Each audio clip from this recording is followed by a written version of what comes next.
أعوذ بالله من الشيطان الرجيم. بفضل الله بسم الله الرحمن الرحيم. الحمد لله رب العالمين، وصلى الله على سيدنا محمد وآله الطيبين الطاهرين.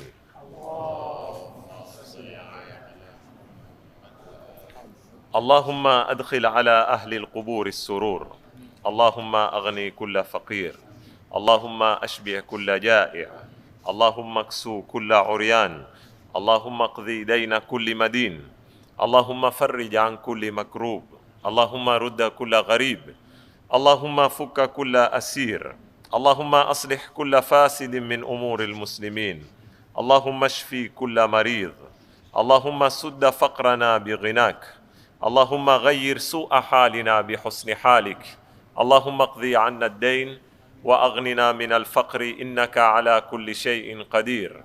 اللهم اشرح بالقرآن صدري، واستعمل بالقرآن بدني، ونور بالقرآن بصري، وأطلق بالقرآن لساني، وأعني عليه ما أبقيتني، فإنه لا حول ولا قوة إلا بك.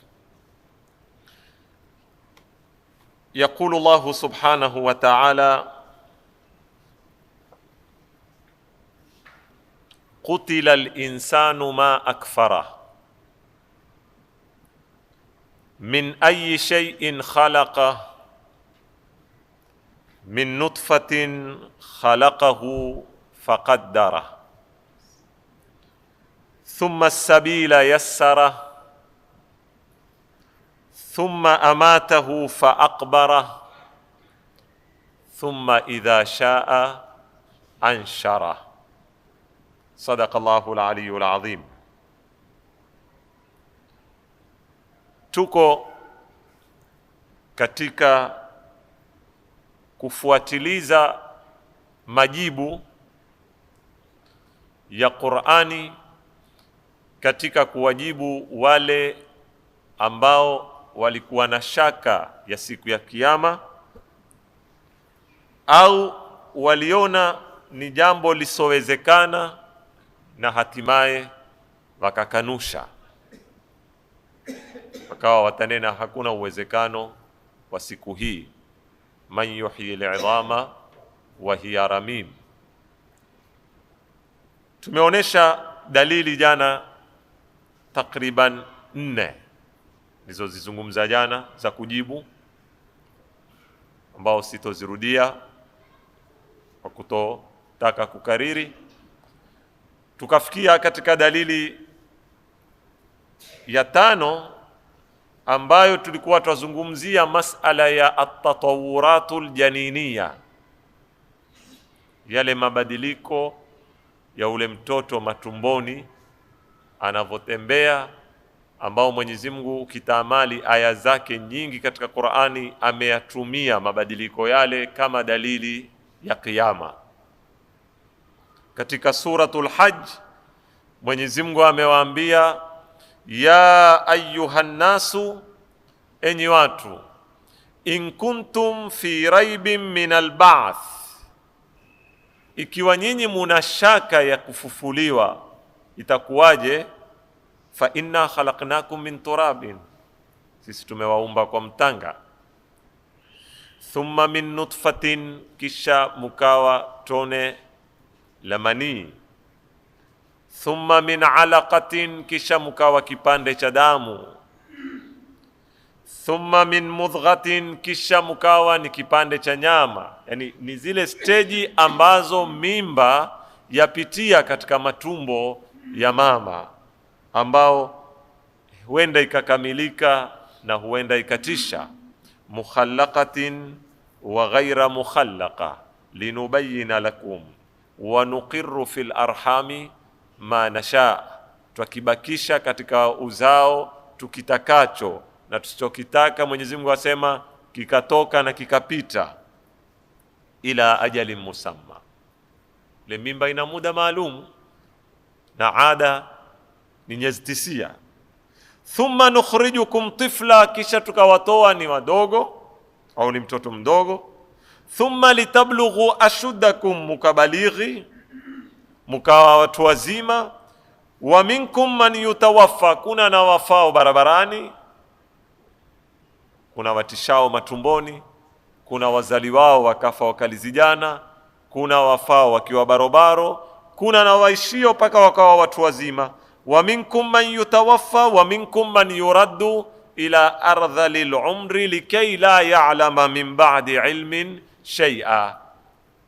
Akawa mtu mzima mzee paka akarudi, ukafikiri ni kama siku ile kijana kuzaliwa, kama alivyomtoa katika matumbo ya mamake Mwenyezi Mungu alipotuambia wallahu akhrajakum min butuni ummahatikum la ta'lamuna shay'a. Mwenyezi Mungu amewatoa kwenye matumbo ya mama zenu, hamuyui kitu chochote, sufur.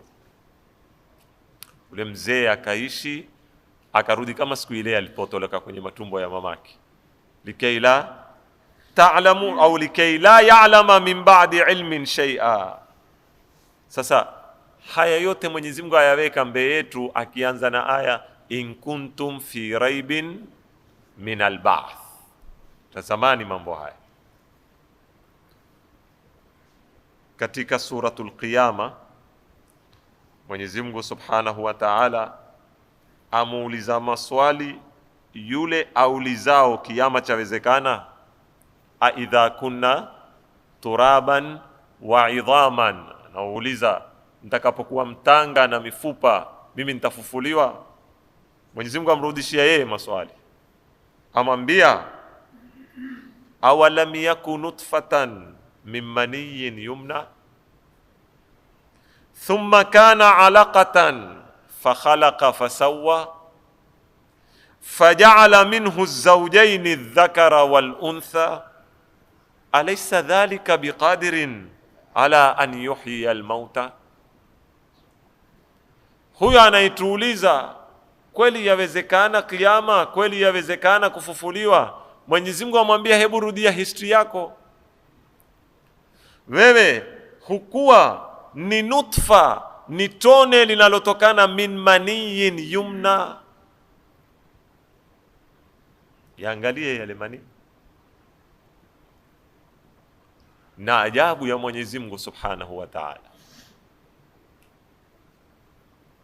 Ile kiasi cha yale manii kinaounda hoyo mtoto ni kidogo sana katika yale manii yanaotawanyika, ambao ndani kwaweza kuwa kuna maelfu ikitokuwa ni mamilioni ya zile zilulu ambazo zinaweza kuunda mwana. Ni kitu kidogo sana, hata kwa mato hakionekani. Ni chembe ndogo sana katika mani yale mingi, si kwamba yale yote ndio huenda kuunda kijana. Yakenda yakatangamana na buwaidha ya mama, kama anavyoizungumza Mwenyezi Mungu katika suratul Insani, anena tumemuumba mwanadamu, inna khalaqnal insana min nutfatin amshajin. Wanazuoni katika kuifasiri amshaj wasema ni mtangamaniko wa manii ya baba na ile buwaidha ya mama, zinapopaana zile ndio huunda nutfatun amshajin, ikaenda ikawa mwanadamu. Hala mtu angalie history yake, ametoka kwenye kilulu kile. Hata sijui tukitaka kukipima kwa sentimita pia itakuwa ni kubwa sana, hata masala ya kupima kwa nchi. Wewe huyo nao ukenda ukasema mimi urefu wangu ni futi 5, mimi urefu wangu futi 5.5, mimi nimeipima na kilo 50, na kilo 60, na kilo 70, na kilo paka 80. Kilo 80 hizi zimetoka kwenye kitu kidogo sana. Kwa nini usiulize suala nilitokaje pale? Wataka kuona uzito sana kutoka tena wewe kwenye mtanga. Sasa Mwenyezi Mungu amuuliza awalam yakun nutfatan min maniyin yumna. Usi alikuwa ni kitoto tu katika manii yanayotawanywa. Thumma kana alaqatan, kisha kikapanda kile kikabadilika kikawa nini? Alaqa. Kisha kikatoka kwenye alaqa fakhalaqa fasawwa. Mwenyezi Mungu anapotuambia katika sura nyingine, ya ayyuhal insanu ma gharraka bi rabbikal karim, mwanadamu, ni kipi kilichokughuri wewe kwa Mola wako aliyokuumba mpaka ukajisikia ukataka kukanusha na kupinga? Kipi kimekughuri? Ma gharraka bi rabbikal karim alladhi khalaqaka fasawaka fa'adalaka. Sawa mpaka hapa? Fi ayi suratin ma shaa rakkabak. Ndio hii thumma khalaqa fasawa au fakhalaqa fasawa, kisha pale pale kukatoka mwanamume na mwanamke. Subhanaka Allahumma, mai yale yale yaingiao kutoka kwa mwanadamu mmoja, na buwaidha ni ile ile itokao kwa ule mama. Kuna nini kilichopatikana mara kwa zaliwa kijana wa kiume, mara kwa zaliwa kijana wa kike? Hata katika aya nyingine Mwenyezi Mungu atoa mfano hunu, lakini katika mimea, ardhi ni ile ile moja, una shamba yako moja, ukiita wataalamu wakiipima yote wataiona ina tabia moja. Ukatia miti tofauti tofauti au kukamea miti tofauti tofauti, pale kukamea tende ntamu, pale kukamea ndimu ni kali, pale kukamea dimu ni utungu, pale kukatoka msubili, pale kukatoka lingine tunda rangi ya manjano, pale likatoka rangi nyekundu, pale likatoka rangi ya kijani. Ardhi ni ile ile moja. Zimetoka wapi rangi zile? Na kwa nini matunda yale yanaomea kwenye ardhi moja au miti ile isimee ni miti yenye tabia moja? Ndio hili fakhalaqa faja'ala minhu zawjaini dhakara wal untha. Katika aya nyingine Mwenyezi Mungu atuambia, wa min kulli shay'in, tumeumba ngapi? Khalaqna zawjain, kila kitu tumeweka mbea mbili, atanawu. Kisha baada ya haya Mwenyezi Mungu amrudishia tena suala,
utapata jibu nani alofanya haya, basi utapata jibu atakao kuyafanya ya kiyama nani.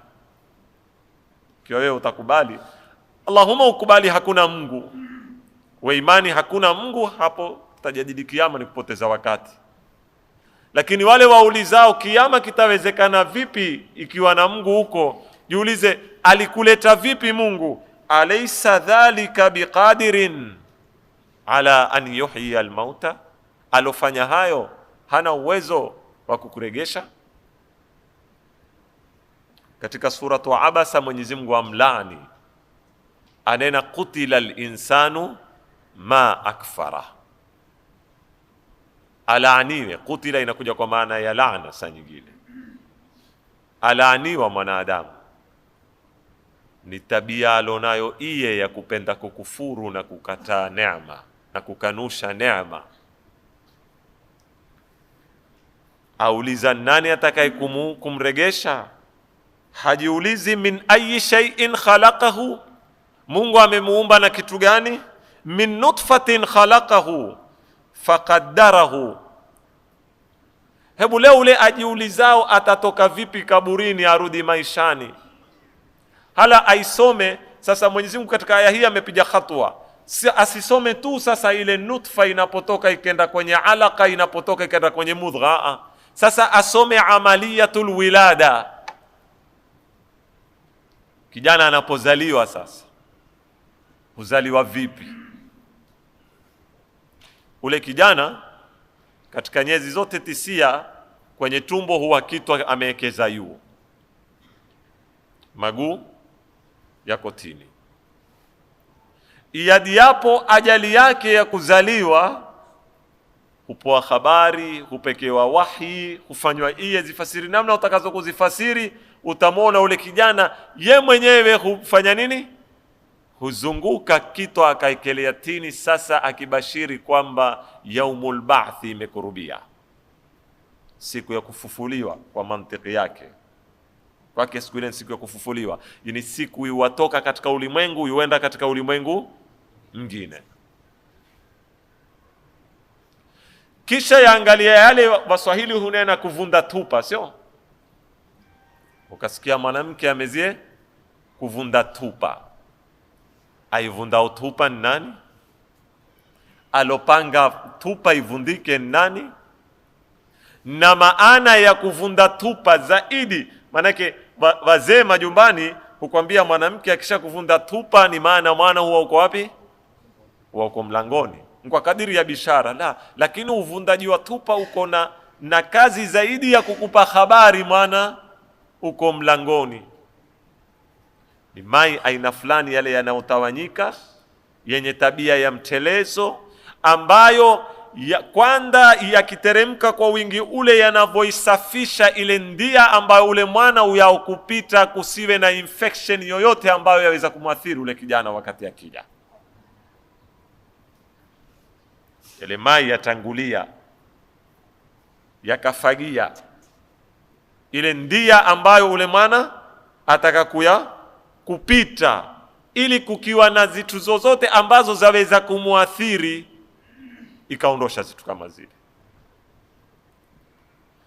Kisha mayale mbali na kumsafishia barabara kwa maana ya kumuondoshia za kumdhuru, yakaitayarisha barabara ile iwe na kuteleza mwana ule aweze kupita mahala pembamba sampuli ile,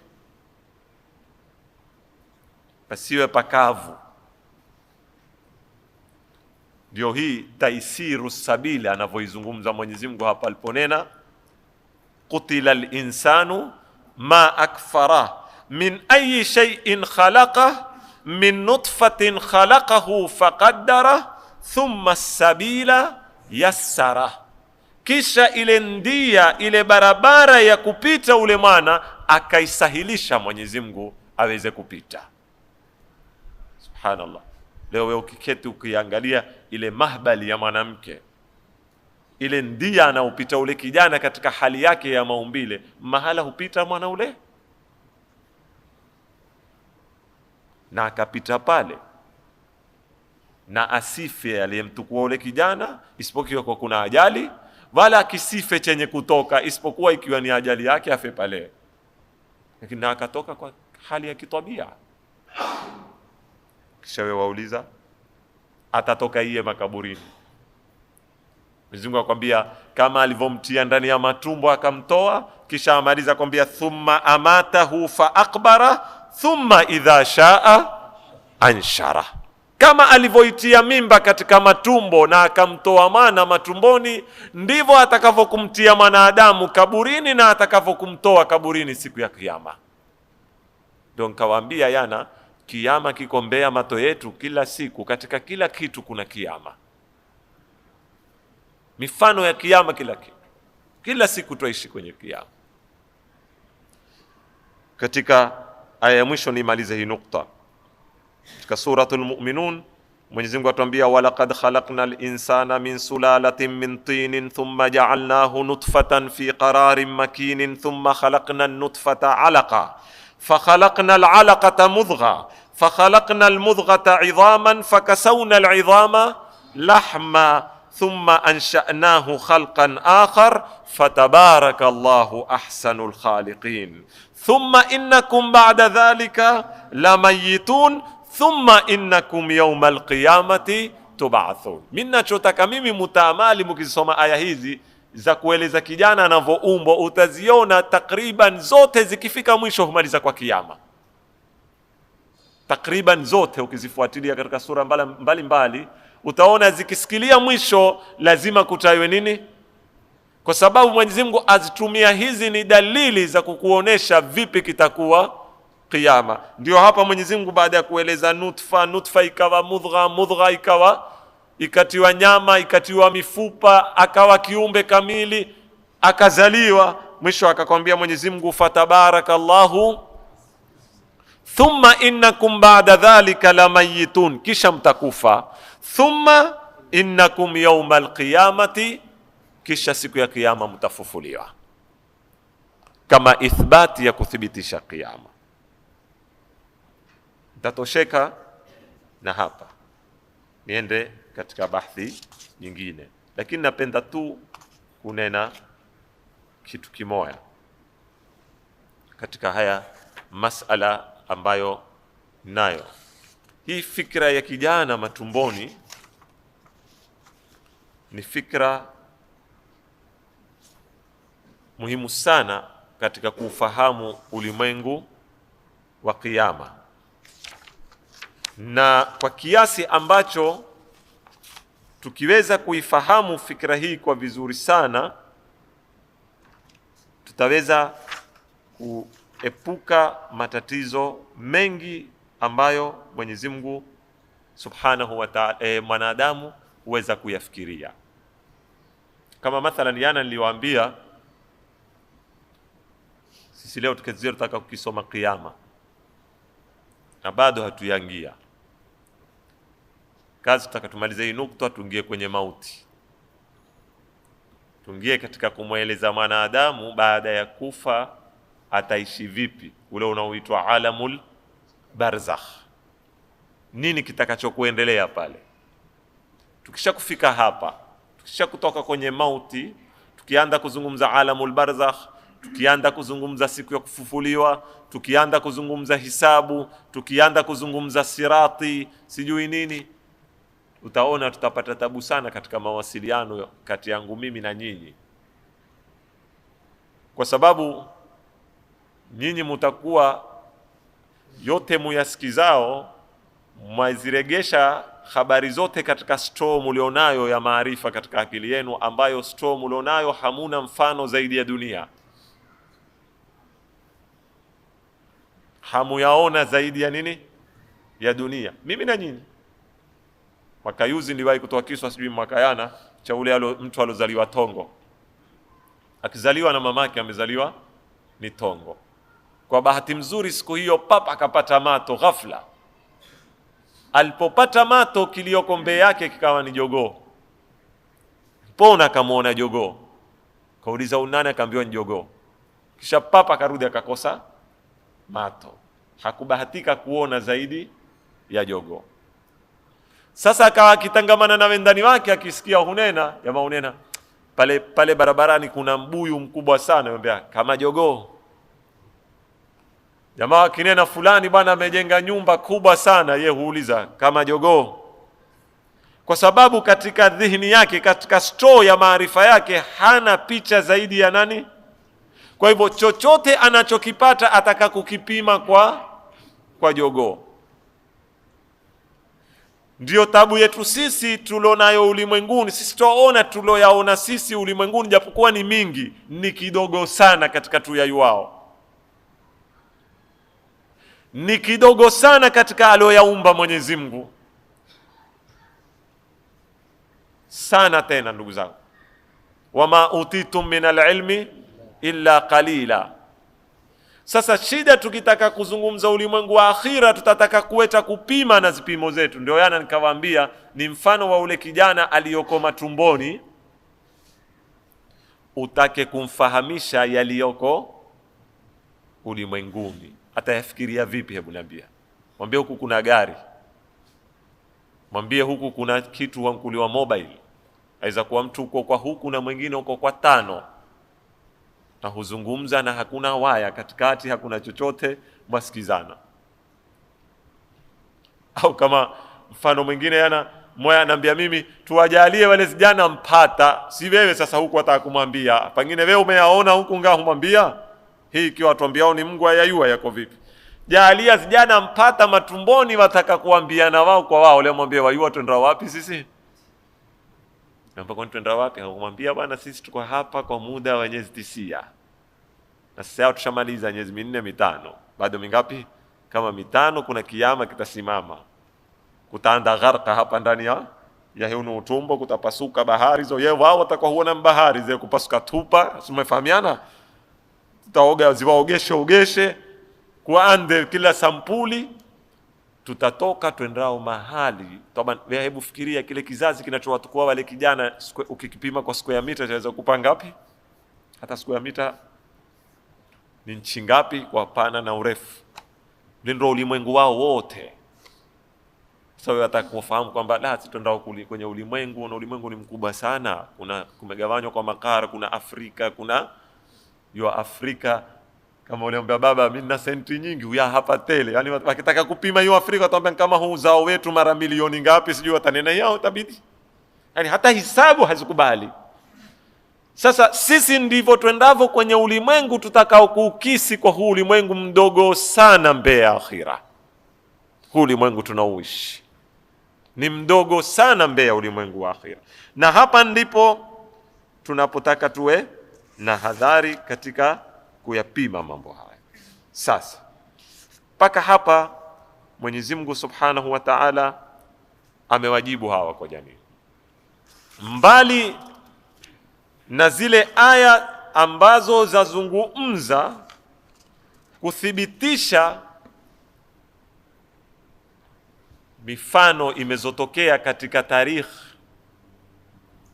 ya watu walokufa wakafufuliwa.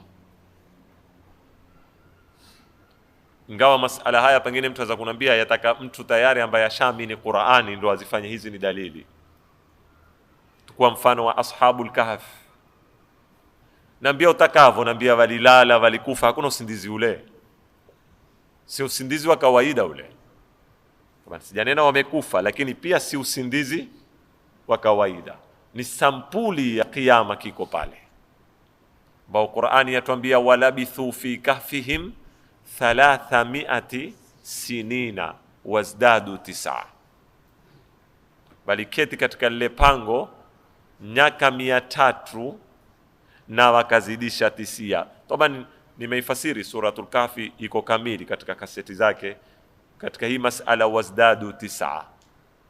Kwani Mwenyezi Mungu akanena miaka 300 na haiwezekana ikawa 309. Baadhi ya mufassirina wamenena ukihisabu kwa miaka ya yua ya shamsia itakupa miaka 300.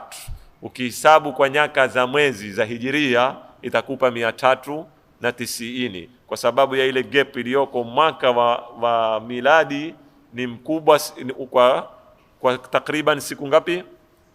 10.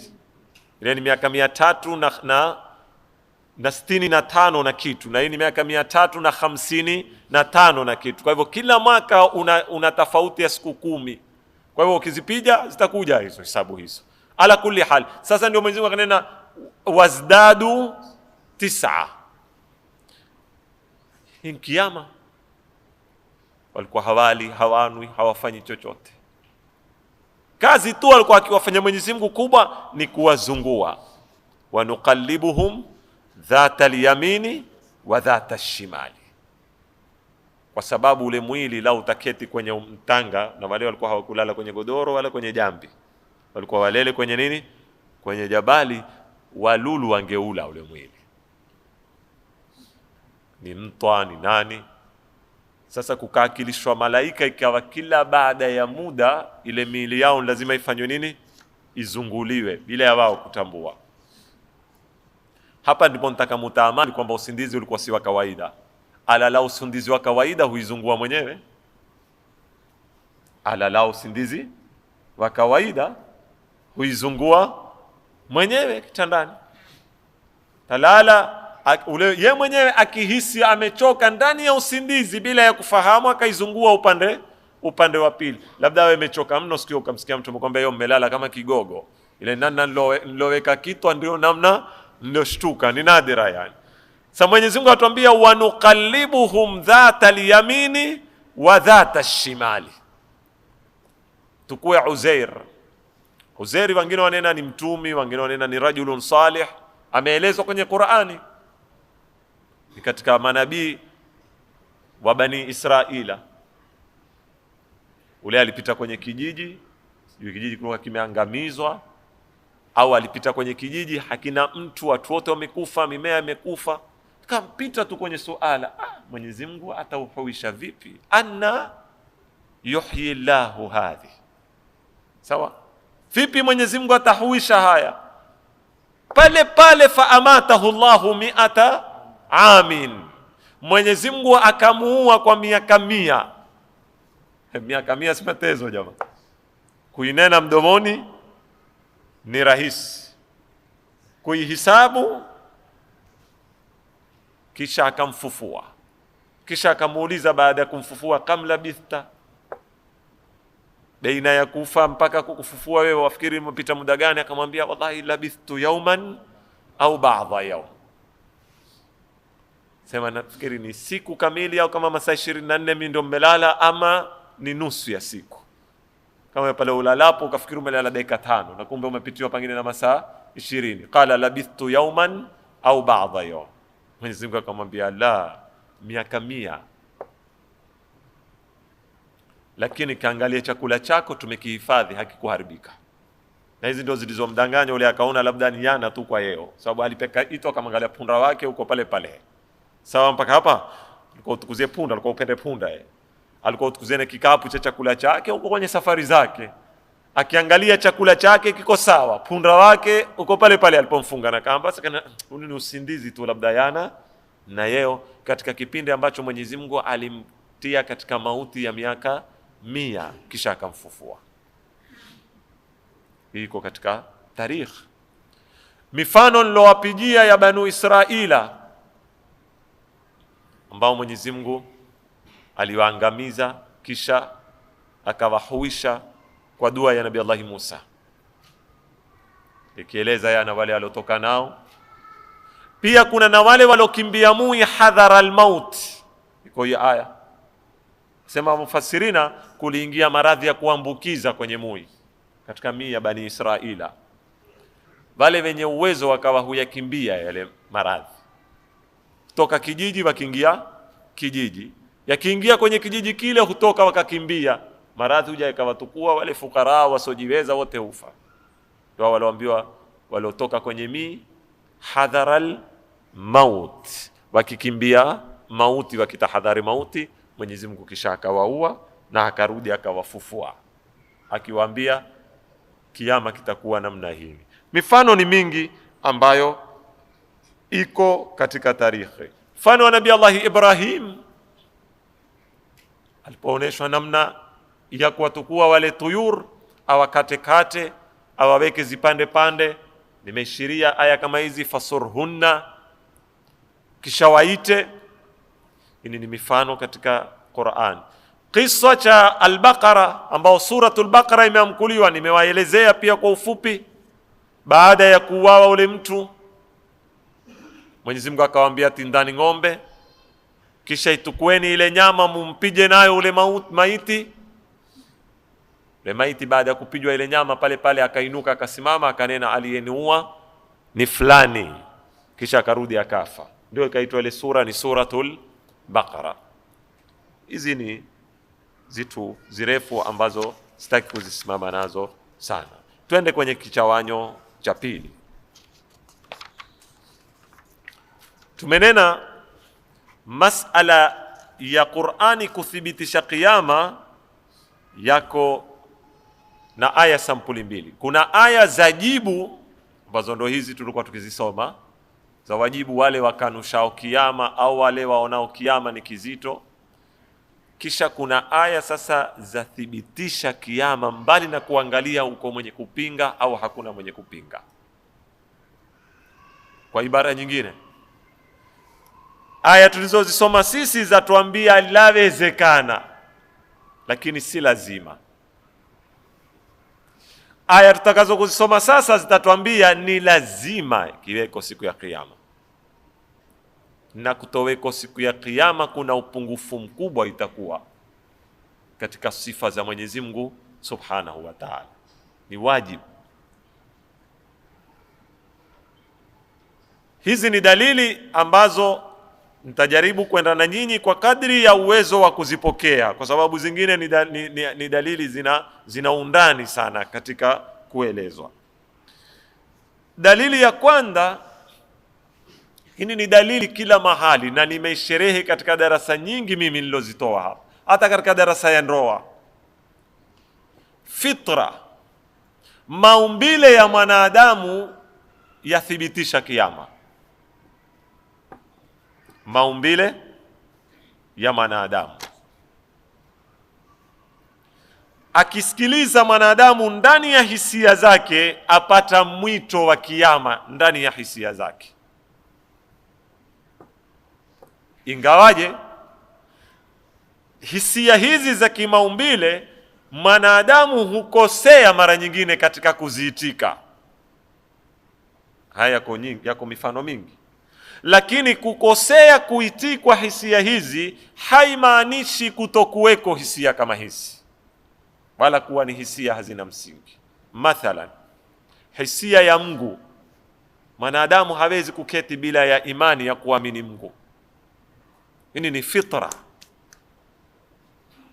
Sasa katika kuiitika hisia hii, aweza kwenda kutunda jiwe, aweza kwenda kutunda ng'ombe, aweza kwenda kutukua moto, akenda akatukua msalaba, akatukua atakacho kutukua, kaangata akawa huabudu. Lakini finatija yatuonesha sisi kwamba wanadamu wote wanahisi udharura wa kuwa na mwenye kumwabudu. Sasa ataipeleka wapi? Yataka kusaidiwa na mitume. Mitume wamekuja kuichonga hisia hii na kuipiga msasa. Fitratallahi allati fatara an-nasa alaiha. Sasa katika hisia zetu, maumbile ya kila mwanadamu ana kiyama. Ana nini? Ana kiyama. Wanazuoni wayamkuwa mahkamatu dhamir. Wanazuoni wataalamu wa kiakhlaq, mwanadamu ana kitu chaitwa dhamir, mbali na akili. Dhamiri ni mahakama ndogo Mwenyezi Mungu ameitia katika nafsi ya kila mwanadamu katika kumuumba, amemtia nayo, awe kafiri, awe Muislamu, awe Mkristo, awe atakao kuwa, anayo mahakama hii ndogo sana, iko ndani ya dhamiri ya nafsi yako. Mahakama hii, jaji mwe mwenyewe, wakili mwe mwenyewe, wewe ndio mshtaki, wewe ndio mshtakiwa, wewe ndio msikilizi wa kesi, kila kitu wewe mwenyewe. Mwenyezi Mungu ameitia ndani ya nafsi. Mahakama hii kwa mustalahi wa Qur'ani Mwenyezi Mungu aiita an-nafsu lawama. La uqsimu biyawmi al-qiyama wala uqsimu bin-nafsi lawama.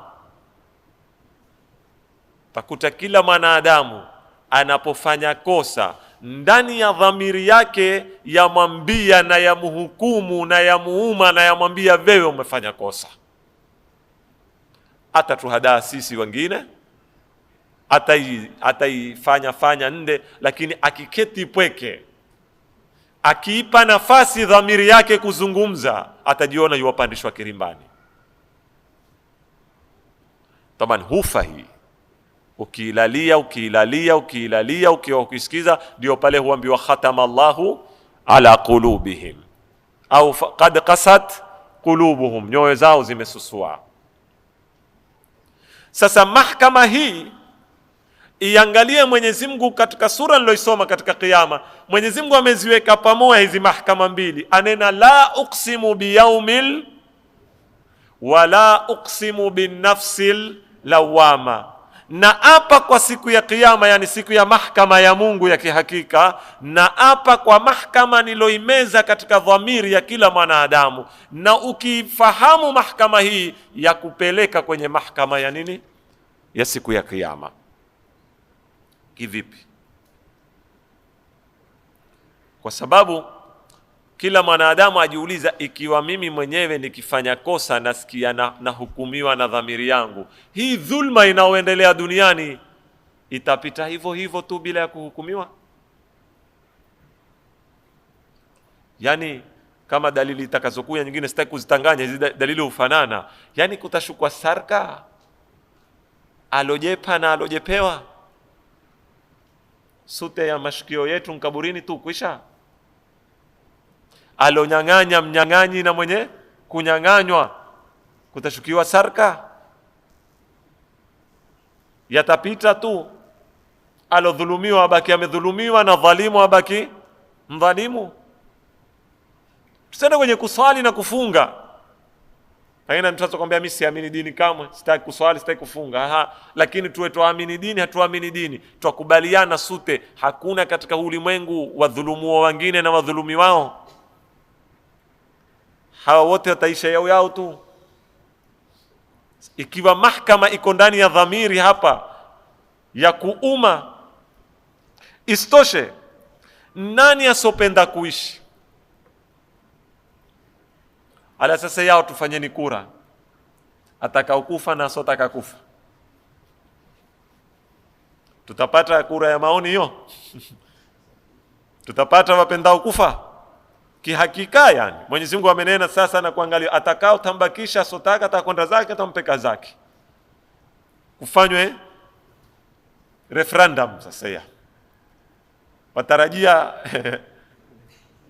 ni 100% ama ni 99.9 kadhaa, atakwenda 100% yani. Na jamaa za kushikwa zikosi ambao hayakata kura, hayapoa nafasi ya kukata kura yake. Hii ni ikidulisha kitu, yadulisha fitra ya mwanadamu. Mwanadamu katika fitra yake ana kitu chaitwa hubbul baqa, apenda kubakia, hapendi kitu kufa. Kufa ni kinyume na maumbile ya mwanadamu. Sasa hii hisia ambayo ameiumba mwanadamu, ambao ameiumba Mungu, iko ndani ya mwanadamu, ni maumbile na ni lazima iitikwe. Ikiwa maisha nkufa na kwisha, hakuna kiyama.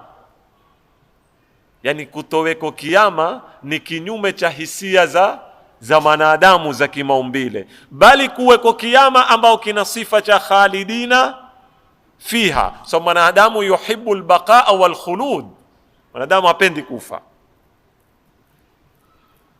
Na nimewaelezea nyuma kudulisha kwamba kitu hiki ni maumbile. Tumeeleza tarikhi, hakuyawahipo katika dunia hii kuseta nyayo za mwanadamu asiwe na imani ya kiyama. Kutoka huko nyuma, kutoka Ibilisi mpaka Nabii Allahi Adam, mpaka mataifa yote nimewahesabia, wa Misri, wa Babylon, wa Yunani, wa Giriki. Ukizifuata civilization zilokuweko nyuma kwa miaka 6,000, 7,000, 8 kwenda mbele, wote walikuwa na imani za siku ya kiyama. Hii wataalamu wanena ni dalili kwamba imani hii ni hisia ya kimaumbile, kwa sababu hisia ya kimaumbile hutanganya watu wote. Kwa hivyo al-imanu bil ma'ad ni fitratun insania, ni maumbile ya mwanadamu.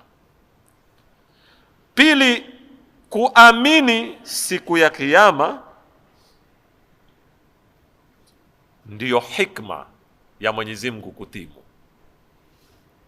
Lao hakuna siku ya kiyama, wal-iyadhu billah, basi Mola muumba wetu hastahiki kusifiwa kwa sifa ya hakim,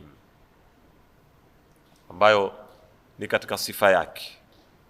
Haitimu wasifu wake kuwa ni hakim sharti kiweko kiyama. Haitimu wasifu wake kuwa ni muadilifu sharti kiweko kiyama. Hautimu uungu wake katika kuupekesha ulimwengu kwa sifa unaoita tadbir, haitimu, sharti kiweko kiyama. Kuondosha kipande cha kiyama katika maisha yote na zitu zote alizoziumba Mwenyezi Mungu, sio jamaa hukwambia ni kama mashini, kuna ile pini tu ukaivuta yao. Sasa kuona pini nyembamba tu ya ukiitoa kalama ndio imeshikanisha zitu zote. Ulimwengu wote hauna maana. Haya maumbile yote hayana maana. Sifa yoyote ya Mungu utakao kumpa haithibiti bila ya kiyama. Uungu wake hautimu bila siku ya kiyama. Lazima iweko siku ya kiyama. Na Mwenyezi Mungu mwenyewe azungumza maneno haya kwenye Qur'ani. Mwenyezi Mungu mwenyewe katika Qur'ani atuambia ili yeye ni hakim, lazima iweko siku ya kiyama. Ili yeye ni muadilifu, lazima iweko siku ya kiyama. Mfano tuanze na dalili ya hikma. Hii dalili yataka utangulizi kuifahamu. Kuna mustalahati kidogo za kielimu, mtajaribu tukisaidiana kuzifafanua. Kuna kitu katika ilmu huitwa illa. Huitwa illa. Tupige mfano wa kiti na muundaji kiti. Ule sarmala mpaka akiunde kiti lazima zipatikane illa 4. Zitu 4 zikikamilika ndio kiti kitatimu. Kwanza iweko illa wanaita illa fa'ila, mtendaji ambao ndio ule fundi. Pili kiweko kitu wanakiita ni al-illatul madiyya, ile mada material ya kutengezea kile kiti, zile mbao na misumari. Kwa fundi peke yake hawezi kuunda nini? Kiti. Kimwekea mbao bado hajatengeneza kiti. Lazima kuwe na sura au ite shakl au kwa lugha yetu ite ni plani ni nini. Kama leo unavompekea ukaiona ishachora hapa chumba kiwe mita 3 kwa 3 ukamuonesha ule fundi au ushaichora ile plani namna ile nyumba itakao kuketi au kile kiti na namna kitakavyo kuwa, balcony itoke vipi, ili ile mada ile material ule ubao ambao ulikuwa umenyoka au vishe ile picha ile shakl. Ndio tunaita ni al-illatu suria.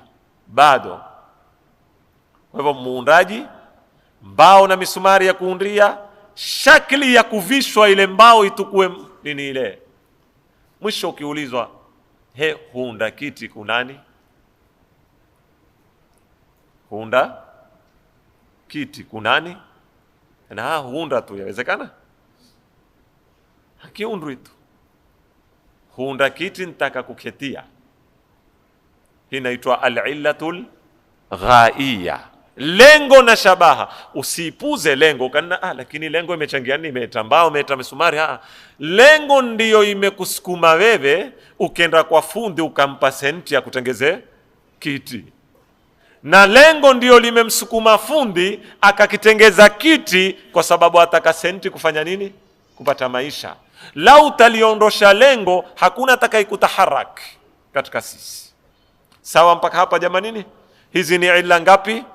4. Katika hizi illa 4, sasa tuje katika kiyama. Okay, Mwenyezi Mungu ndiye muumba. Hakuna mjadala. Ameumba ulimwengu huu ukitokana na mitanga na majiwe na kwa muundo huu. Sawa mpaka hapa? Tumuulize Mungu, lengo la kuumba ulimwengu ni nini? Tuishi tu, tule, tulale, kisha tufe, kuisha hesabu? Kama una mimi kiunda kikiti nitakiweka tu, kiangalia kisha takivunda vunda nikiweke. Watu watakuhesabu katika nani wewe? Katika wandazimu. Wewe umesumbuka, umetengeza kwa glasi, kioo kadhaa, kisha mpaka umemaliza. kisha umenena hiki nitaka kukiangalia tu kwa dakika 5 kisha takivunda udhia ukome. Sasa Mwenyezi Mungu akiwa ametuumba sisi tuishi hapa katika dunia tunatufe na kuisha hisabu, kulikuwa kuna nini? Ataka nini? Kuna lengo gani zaidi ya hapo? Ni lahu, itakuwa ni upuzi tu. Na yeye mwenyewe akataa kuwa mpuzi, anena afahasibtum annama khalaqnakum abatha wa annakum ilaina la turjaun, nyinyi mwadhani tumewaumba kwa upuzi tu, ati ni kuishi na kufa tu, hakuna hisabu ya kiyama? Wa annakum ilaina la turjaun, na kwamba nyinyi hamtorudishwa. Wama khalaqna as-samawati wal ardha wama bainahuma illa bilhaq wa anna as-sa'ata la atiya. Ukitokieta kiyama tutakuwa haya yote tuyafanyayo ni matezo. Ni kama kijana atezao baba na mama, akaunda kijana mwana sanamu wa nini, wa miaa, au wale walioko kwenye beach watezao wakakusanya wakatengeza jumba, wakimaliza hali zao hulivunda kila mmoja akenda zake. Mungu utomweka kwenye daraja hii? Hatumweki katika daraja hii. Kwa hivyo hako hapo Mwenyezi Mungu Subhanahu wa Ta'ala, ili awe hakim. Nitakuja kuifafanua zaidi kesho hii. Lipobakia tuende katika dalili nyingine zilizobakia, Mwenyezi Mungu akitupa uhai na uzima, ili tuingie. Tukisha kumaliza dalili hizi insha Allah Taala tutaingia katika daraja ya kwanza ya kiyama, tukianza na mauti, na natumai kesho nitazimaliza hizi. Walhamdulillahi rabbil alamin. Wassalamu alaikum wa rahmatullahi wa barakatuh.